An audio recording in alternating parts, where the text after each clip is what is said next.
नमस्कार आप सभी को, मैं सोनिया सिंह और स्वागत करती हूँ आपके अपने चैनल बीट द कंपटीशन पे। तो बात करूँगी यहाँ पर ईएमआरएस के एग्ज़ामिनेशंस को लेकर के जो सवाल आपने पूछे हैं, बहुत सारे कैंडिडेट्स का वही एक रेगुलर क्वेश्चन है कि पेपर में मार्क्स कितने स्कोर करने हैं, सेफ स्कोर कितना होगा, मैं इस कैटेगरी से बिलॉन्ग करती हूँ या करता हूँ तो कितने नंबर लेके आने पड़ेंगे, मैम इतना पढ़ लेंगे तो क्या इतने नंबर आ जाएँगे, है ना? या फिर कट ऑफ कितना जाने वाला है, ये सारे सवाल। देखिए सबसे पहले हालाँकि मैं इसका कोई स्पष्ट उत्तर दूँ इससे पहले मैं आपको 2 चीज़ें बता दूँ। किसी भी एग्ज़ामिनेशन के हो जाने से पहले इन सवालों का पूछना व्यर्थ है। कट ऑफ कितनी जाएगी, मेरिट कितनी बनेगी, कितने नंबर लाने होंगे, है ना? क्योंकि पेपर में एग्ज़ामिनरी बॉडी ने आपसे ये कहा तो है नहीं कि भई 100 में से 50 लाने अनिवार्य है, उसके बाद मेरिट बनेगी आपकी, है ना? जब कोई मेरिट बनती है, कट ऑफ डिसाइड होती है, तो उसके लिए 2-3 फैक्टर बड़े इंपॉर्टेंट होते हैं। पहला, पेपर आया कैसे है? पेपर का स्टैंडर्ड क्या है? उस पेपर में कितने टोटल बच्चे अपीयर हुए हैं? मान लेते हैं पीजीटी का पेपर है कि भई 50 सीटें हैं और यहाँ पर 50,000 बच्चे अपीयर हो गए, है ना? एक ये बात। दूसरी, पेपर का पैटर्न कैसा है? सिलेबस में एकदम स्पेसिफिक है एकदम या फिर आउट ऑफ बॉक्स पूछ दिया है? एकदम सिलेबस से स्पेसिफिक है, तो ज़ाहिर-सी बात है कि सबको पेपर आता होगा। जैसे अगर मैं बात करूँ बीपीएससी की, पीजीटी का पेपर मैंने देखा और आप सबको ध्यान में कि पेपर वाक़ई काफ़ी आसान पूछा हुआ है। हाँ, अब ये निर्भर करता है कि कैंडिडेट्स को पेपर आता है कि नहीं आता। तो ऐसे में ये काफ़ी संभावना बन जाती है कि पेपर आसान पूछा है, तो मेरिट जो है वो ऊपर जाएगी क्योंकि मैक्सिमम बच्चों को पेपर आता है। तो पेपर आसान है तो मेरिट जाएगी हाई। अगर पेपर टफ है तो वो टफ सबके लिए है क्योंकि वो वहाँ पर कहीं न कहीं वो जो टफ क्वेश्चंस बनाए गए हैं, हर कैटेगरी को ध्यान में रखकर बनाए गए हैं, तो वो सबके लिए टफ है, तो उस हिसाब से मेरिट कम जाएगी।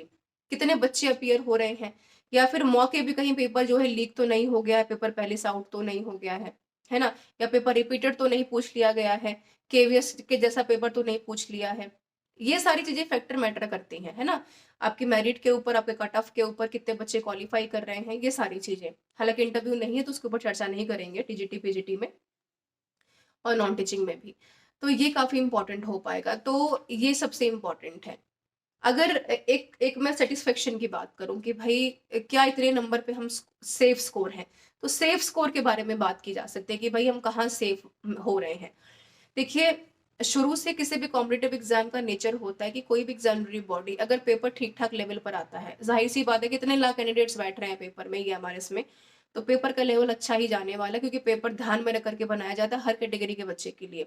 वो जो एवरेज है, वो जो बहुत पढ़ कर के आया है, वो जो कि कहीं न कहीं एक एक मिडल फेज़ में काउंट कर रहा है खुद को कि मुझे आता है और नहीं भी आते वाले सिनेरियो में, वैसे में नेगेटिव मार्किंग भी है ना? तो वैसे में आपको मान कर के चलना है कि पेपर में आपको 60% स्कोर तो करना ही करना है। उसके बाद बनती है आपकी मेरिट, है ना? मैं ये दावा इस बात पर कह रही हूँ करके क्योंकि मैं ये मान कर के चल रही हूँ कि पेपर आपका जो है एक जेन्युइन तरीके से नॉमिनल वे में आएगा, जो कि एक पेपर का नेचर होता है। हाँ, पेपर एकदम ही आउट ऑफ बॉक्स चला गया कि भई हमें पता ही नहीं है, सिलेबस से बाहर चला गया, कुछ ऐसा पूछ लिया जो कि एकदम हमें समझ से बाहर है, तो वो एक मुश्किल काम हो पाएगा। लेकिन फिर भी देखा जाए तो 100 में से 60 नंबर, यानी अगर मैं 60% की बात करूँ तो यहाँ पर एक सेफ ज़ोन रखा जाता है कि भई इतने तो कैंडिडेट्स को लेकर के आने ही पड़ेंगे, इतने टफ कॉम्पिटिशन, इतने टफ फाइट में, उसके बाद जाकर के उसकी मेरिट बनती है। उदाहरण के तौर पर यदि आपका पेपर 100 नंबर का है, तो आप खुद को सेव कर सकते हैं कम से कम 60 नंबर पे। उतना तो अटेम्प्ट करना ही करना है, उतने तो सही करने ही करने हैं। उसके बाद बनेगी आपकी मेरिट, उसके बाद बनेगी आपकी कट ऑफ।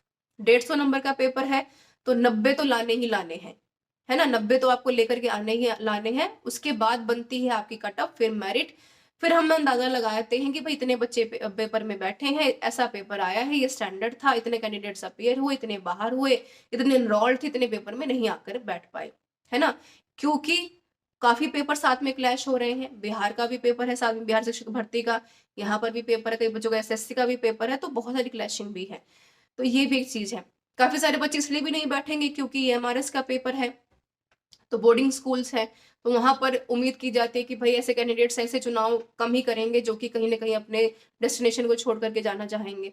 हालाँकि ये इंडिविजुअल डिसीज़न के ऊपर निर्भर करता है, तो एक अलग बात है। तो ये आपको ध्यान में रखना है। यानी कि आपको मान करके चलना है कि 100 नंबर का अगर पेपर तो 60 आप सही करके आएँगे। उसके बाद आप इस चीज़ के बारे में सोचिए कि भई आपकी नौकरी पक्की हो रही है कि नहीं हो रही है। उससे कम नहीं, क्योंकि इतने बड़े टफ कंपटीशन में यदि आप 100 में से 60 नंबर लाने की ज़हमत नहीं उठा पा रहे हैं, तो आपके लिए सोचना थोड़ा-सा मुश्किल हो पाएगा कि सीट मैं इंश्योर कर रहा हूँ, कर रही हूँ कि नहीं। बाकी जैसे कि मैंने कहा कि सेफ स्कोर की जो आपने बात की, अदरवाइज़ इसके बारे में कुछ भी कह पाना मुश्किल है कि भाई पेपर में स्कोर कितना कर लें, मेरिट कितनी जाएगी, कट ऑफ कितनी जाएगी। पेपर हो जाने से पहले इन सवालों का पूछना व्यर्थ है।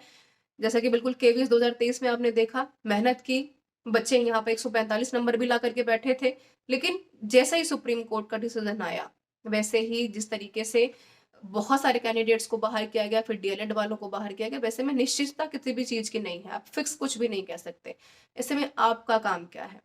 प्रैक्टिस करना, एनसीईआरटी के ऊपर फोकस करना, पीवाईक्यूज को चेक करना और साथ में खुद को देखें कि आप कितने प्रिपेयर हैं एग्जामिनेशन को क्वालिफाई करने के लिए।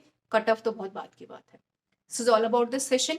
Thank you so much for being with me. All the best everyone. मिलते हैं नेक्स्ट सेशन में कुछ यूजफुल कंटेंट के साथ। तब तक बने रहिए बीट द कॉम्पिटिशन के साथ।